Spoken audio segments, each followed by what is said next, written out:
Hi hello నమస్తే welcome to do or die channel. మీరు మొదటిసారిగా మా ఛానల్ని విజిట్ చేస్తున్నట్టయితే రెడ్ కలర్లో ఉన్న సబ్స్క్రైబ్ బటన్ని ప్రెస్ చేయండి, పక్కనే ఉన్నటువంటి బెల్ ఐకాన్ని క్లిక్ చేయండి. చాలా కాలం తర్వాత మీ ముందుకు వస్తున్నందుకు సంతోషంగా ఉంది. అందరికి కూడా ఎవరైతే నన్ను అభిమానించే 39,000 సబ్స్క్రైబర్స్ ఉన్నారో వాళ్ళందరికీ కూడా కృతజ్ఞతలు. అయితే గ్రూప్ 1, గ్రూప్ 2, గ్రూప్ 3, గ్రూప్ 4 సంబంధించి ఏదైతే వేకెన్సీస్ ఉన్నాయో ఇంకా అదేవిధంగా నోటిఫికేషన్ సంబంధించి కొంత ఇంకా కూడా లేట్ అవుతుంది అన్నట్టు మనకు ఈ శీర్షిక ద్వారా అర్థమవుతుంది. ప్రధానమైన వేకెన్సీ చూస్తే గ్రూప్ 1 138 ఖాళీలు ఉన్నట్టు స్పష్టమవుతుంది. గ్రూప్ 2 60, గ్రూప్ 3 339 ఖాళీలు, సహాయ ఇంజనీర్లు 117 ఖాళీలు, ఇంకా అదేవిధంగా ఇతర శాఖలకు సంబంధించినవి కూడా మనకు ఈ వీడియోలో ఆల్రెడీ కనిపిస్తుంది.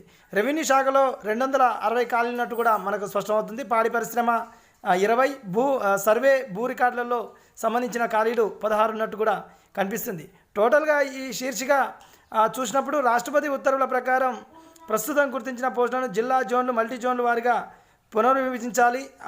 ఆ తర్వాత ప్రక్రియ వెంటనే చేపట్టి ఆ మేరకు సవర్ణ ప్రతిపాదనలు పంపించాలంటూ పోస్టులకు సంబంధించినటువంటి టీఎస్పీఎస్సీ కోరినట్టు అర్థమవుతుంది. అయితే ఏదేమైనా కొంతకాలం మాత్రం పట్టే అవకాశం ఉన్నట్టు ఈ రాష్ట్రపతి ఉత్తర్వులు వచ్చిన తర్వాతే ఈ వేకెన్సీకి సంబంధించి ఇంకా స్పష్టత వచ్చే అవకాశం ఉన్నట్టు మనకు ఈ శీర్షిక ద్వారా అర్థమవుతుంది. ఇది గ్రూప్ 1, గ్రూప్ 2, గ్రూప్ 3 ఇంకా అదేవిధంగా మరికొన్ని ఖాళీలకు సంబంధించినటువంటి సమాచారం. మరొక మంచి వీడియోతో మరింత సమాచారంతో మీ ముందుకు వచ్చే ప్రయత్నం చేస్తాం. అప్పటి వరకు ఉంటా అండి.